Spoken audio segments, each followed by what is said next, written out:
By the mid-1960s, World War II movies were a staple of Hollywood.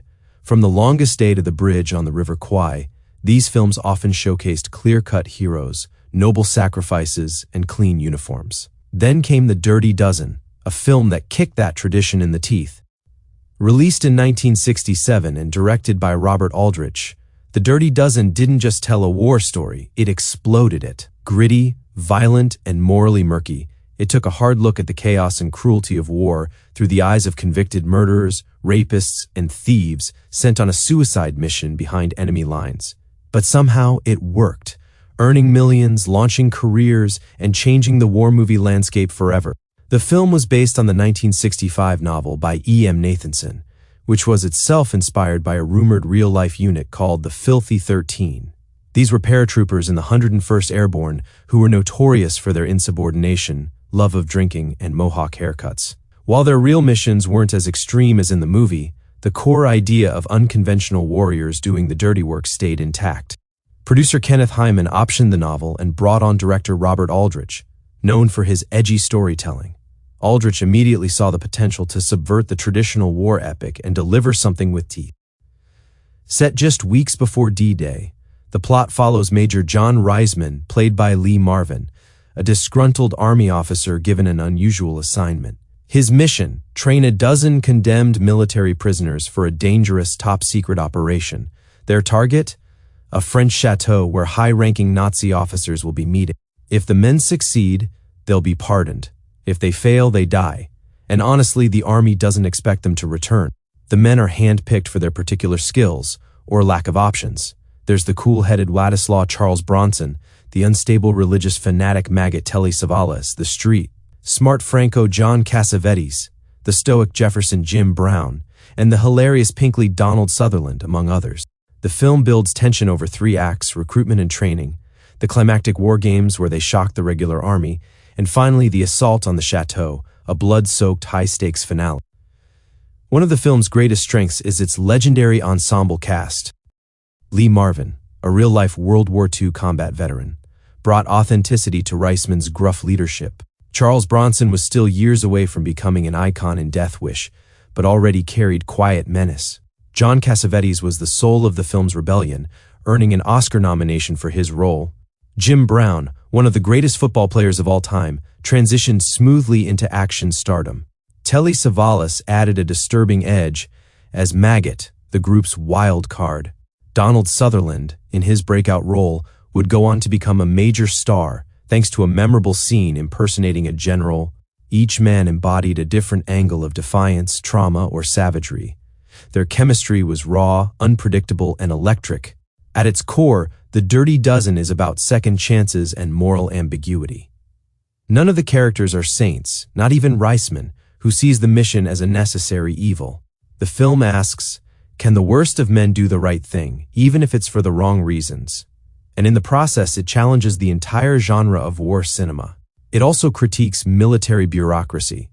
The brass is out of touch, more concerned with protocol than effectiveness. The war game scene, a turning point in the film, shows the ragtag team embarrassing the regular army through unconventional tactics, a not-so-subtle nod to the Vietnam era's changing views on warfare and authority.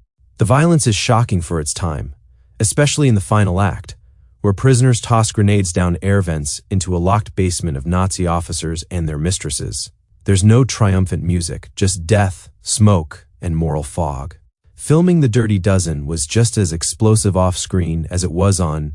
Lee Marvin reportedly clashed with Aldrich, and tension among the cast, many of them big personalities, kept tempers high. Marvin also battled alcoholism during filming, which made some days unpredictable. The production was shot largely in England, using real military equipment and elaborate sets. One of the biggest undertakings was the chateau set, built from scratch and blown apart in the film's final sequence. Despite, or perhaps because of these challenges, the raw energy on screen felt authentic. That messiness was part of its charm and its success. When The Dirty Dozen hit theaters, critics were divided. Some called it morally bankrupt, others praised its realism and daring, but audiences loved it. It grossed over $45 million on a $5 million budget, making it one of MGM's most successful films of the 1960s. Its influence can be felt in everything from Inglourious Bastards to Suicide Squad to The Expendables. The trope of a team of misfits on a suicide mission starts here. It also spawned 3 TV movie sequels in the 1980s and countless imitations. Perhaps more importantly, it helped usher in a new era of war films, ones that weren't afraid to be cynical, violent, and morally complex. It paved the way for Platoon, Full Metal Jacket, and Saving Private Ryan. In 2001, it was selected for preservation in the U.S. National Film Registry, recognized as culturally, historically, or aesthetically significant. While set in World War II, The Dirty Dozen was released during the height of the Vietnam War and resonated with a public growing disillusioned with clean-cut patriotism. The Army initially refused to cooperate with the film's production, objecting to the idea of convicted criminals being portrayed as heroes. That resistance only cemented its anti-authoritarian appeal. The film wasn't just a story, it was a statement. That war isn't always about glory, that the system isn't always right, that heroism can come from unexpected places. And in an era of assassinations, protests, and social unrest, that message hit hard. No discussion of The Dirty Dozen is complete without looking at its final act, a masterpiece of tension, violence, and carnage. The dozen infiltrate the chateau disguised as German soldiers. Once inside, they lock the doors, drop grenades and gasoline down the air vents, and light the place on fire. The scene is brutal. Jefferson, played by Jim Brown, runs back and forth under fire to drop grenades, only to be shot before completing his task. Few survive, most of the dozen are killed. But the mission succeeds. It's a victory, but a hollow one. There's no cheering, no parade, no feel-good ending.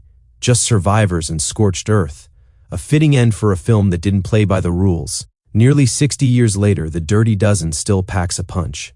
It broke the mold, introduced moral complexity to a genre that desperately needed it, and redefined what a war movie could be. It's not just a film about violence, it's a film about consequences, about the broken men war creates, and the strange ways redemption can be earned. It paved the way for the anti-heroes we now take for granted. Without it, there's no Rambo, no Bastards, no Squad. The Dirty Dozen didn't just get its hands dirty, it changed the battlefield entirely.